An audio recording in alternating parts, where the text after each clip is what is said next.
Hello everybody, my name is Ratnos, and in today's video we're going to talk about what level Mythic Plus you should be doing in the first week, because I've seen some takes flying around that say like farm this level, and my basic premise, if you are one of the people that likes to click out of videos after the first 30 seconds, I want to make sure you still know what the TLDR is. And TLDR is that while there are some breakpoints where things get much better, if you're close to those, it is definitely worth going for them.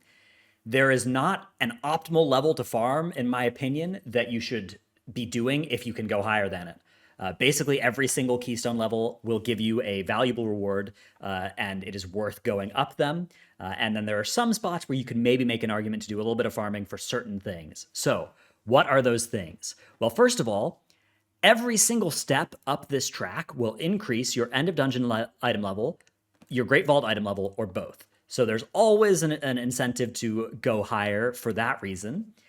If you're thinking about the upgrade system as well, you might be thinking, oh, well, if they're on the same upgrade track, then I don't need to care about that because I can upgrade them anyways. And for some items, that's going to be true if you already have an item of the higher item level in that slot. So if you're farming, a trinket and you already have 2 high item level trinkets, you can target the lowest level of a certain track and be fine and just upgrade with more flight stones.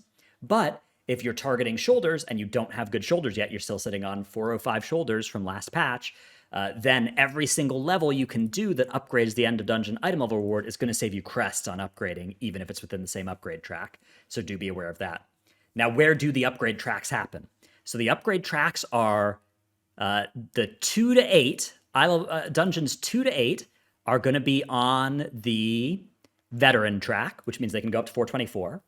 9 is a big power spike. If you can do a key at level 9, then instead you'll get item on the champion track, which can go up to 437. So there's big power spike between 8 and 9 is one thing to be aware of. And then there's another big power spike between 16 and 17, which is where you get to the hero track. This is a smaller power spike in absolute terms, obviously. 441 is a smaller jump relative to 437 than 437 is to 424. But, it's kind of that BIS thing, right? Of like, this is the highest you can upgrade to. So in theory, 17s are really good for that. But if you're just farming 17s early in the patch and you could be doing 19s or 20s, again, you're losing out because you're going to have to spend more crests upgrading these things, right? So if you can do the 19s and the 20s, don't just sit and farm 17s. If 17s are like a big stretch for you and that's the highest you can get to, and it's a question of like, do I do some 16s with an 80% success rate or some 17s with a 60% success rate? Like, yeah, do the 17s there and don't try and, obviously try and improve and be able to push higher, but like, there is a break point that makes that valuable. But the higher you can go, the better. And even if you're looking at 19s and 20s, 20s are going to give you 447s out of your vault. 19s are going to give you 444. So there's a reason to be doing the 20s, and it's a good one. 447s in your Great Vault is really good. If you're looking at this and you're like, oh man, start of expansion, I could not do 20s in the first week. I will say from PTR testing, even with this recent player health and healer 25% change, I believe the 20s are going to feel moderately easier than they did at the start of the expansion, especially if you were somebody who wasn't like, because there were some people that did 20s at the end of the first week of the expansion, but they did it with, characters that were geared from heroic, and even sometimes characters that were fed from like a split or 2 of heroic. And I don't think you're going to need that for 20s to feel doable. I think if you were comfortable in 20s or higher last season, I think you can probably push up to 20s, if not in the first week, in the first few weeks this season. So it should be a little bit of a faster progression, I think, if you already were one of those players. Obviously, if you're new to Mythic Plus, if you're under geared, if you're coming back, it's still a longer grind, and there's meaningful upgrades all the way up the grind. And you shouldn't feel like it's not worth doing if you can't do the 20s, but the 20s are definitely the best thing to be doing if you can. At least 8 20s and then infinite 19s, I guess, is in theory pretty good. Now, so we talked about the breakpoint at 9 and 17 because they give you the items on the different reward tracks that therefore have a higher ceiling. Of course, there's little steps everywhere along the way that will save you crests in upgrading. But there's also the question of what crests am I getting out of my dungeon?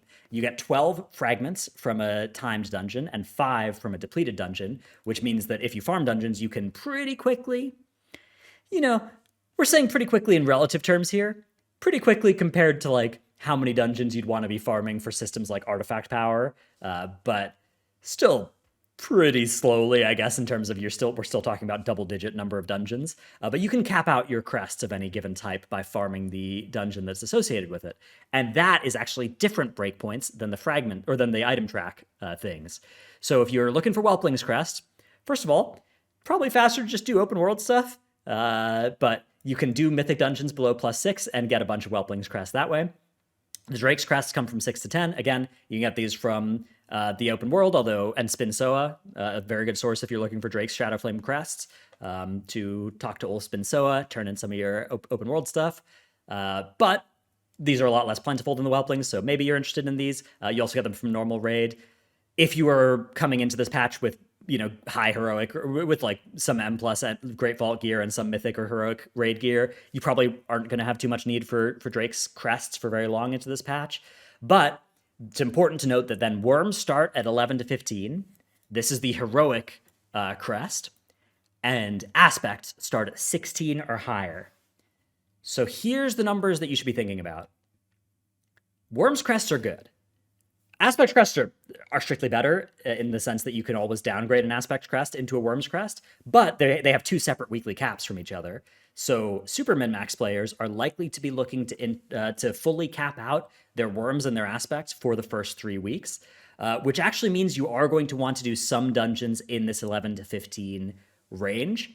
And the number that you're going to want to do is based on if you're clearing the heroic raid. So if you're clearing the raid on heroic, you're going to earn 100 of your 150 fragments, which if the numbers of how much each boss drops are correct, which this is being filmed before the raids actually come out, so there may be some changes, but currently our understanding is you'll get 100 from a full clear of your 150, which means you'll still need 50 fragments. So if you can time 4 keys and deplete 1, or time 5 keys, of course, so time 4 keys and deplete 1 will get you your cap in addition to a heroic clear.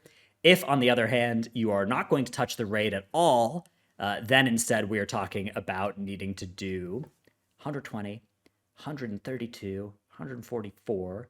We're talking about timing 13 keys, and basically every deplete there is going to cost you 2 or I guess 3 keys, or it's going to cost you 1 or 2 extra runs if they're ending up being depleted. So that is the case for Worms. And again, capping Worms is going to be a good thing to do, even for the Mythic Raiders. So there's some reason to farm. You can either, if you're a super min-max player, you could either be farming those 11s if none of the items would interest you, even at 424. But you may want to be farming the 15s if there are some items that would be good for you at 424 out of those dungeons, which maybe in the first week they will be, but the 11s are faster and you maybe want to just get in and get out and then get back to your 20s. So that might be something that, again, super high-end players are looking at. What that means for kind of the rest of us is that if you're somebody who over the course of the week, you start with a 12 in your box because you timed a 21 at the end of the season, the process of pushing that 12 up to the 17, 18 range will be giving you valuable fragments along these steps here, those Worms fragments. So that's pretty good news as well. And then, of course, farming the 16 or higher keys for the Aspects Crest is really valuable. For a lot of players, Mythic difficulty raid bosses are going to be something that they'll be clearing in very small numbers, if at all, early into the patch, which means doing those 13 or more keys at level 16 or higher to cap out your Aspects Crest is going to be nice. Aspect Crests actually have pretty minimal use. Every item can only ever use 1 Aspect Crest, except for a crafted item, which can take 4 of them when you make your enchanted Aspect Crest to make the crafted item up to 447. But that actually means in some cases you'll have less pressure on your Aspect Crest than you will on Worms. But note that even in those cases, you can downgrade your Aspect into Worms. So there's always value until you are done with Crest, basically, of farming Aspects, because if for some reason you want Worms or even Drakes or Whelplings somehow instead of the Aspects, you can always downgrade along the way if you want. So that is a look at the Mythic Plus incentives early in the patch here. Again, TLDR, do as high as you can. There's good rewards everywhere along the way. Rewards for basically every level of M Plus have gotten better, except for the fact that you can't full Valor upgrade up. An item from especially this 2 to 8 range has gotten a lot lower in terms of its ceiling. But with the old Valor cap system, you couldn't upgrade an item from a +2 to max item level until months into the patch anyways. I've seen some people that are like, oh no, we're going to get an item and then we're going to upgrade it and then we're going to get a new item and we're going to have to upgrade it and that's going to cost us a lot more. But remember, because of the Crest discount system, it's really not. It's only going to cost you a very small amount of flight stones to do that. That's not a currency you're going to be limited on. So this is pretty close to a full-on upgrade for me for Mythic Plus, unless you're a player that, because like even the process of getting enough Valor score to be able to unlock the upgrades should mean that you're capable of doing the keys that can drop you at least stuff on the hero track later down the line, which again is that 17 key level. Hope this video cleared things up. Hope it made things less confusing rather than more confusing. My videos, especially about the upgrade system, have a tendency to be comprehensive and in some cases I think intimidating, and I think make the system seem more complicated than it actually will be and will play out. So if that's you, if you're feeling like, man, there's just so much to hold in my head, really there's no way you can get screwed here. Farm the highest keys you can. If you are close to 16, 17, 9, 11, those are breakpoints, and then of course 19 end of dungeon, 20 Great Vault are bis. So that is the end of this video. Hope it helped. Thanks for watching. See you in the next one. Bye.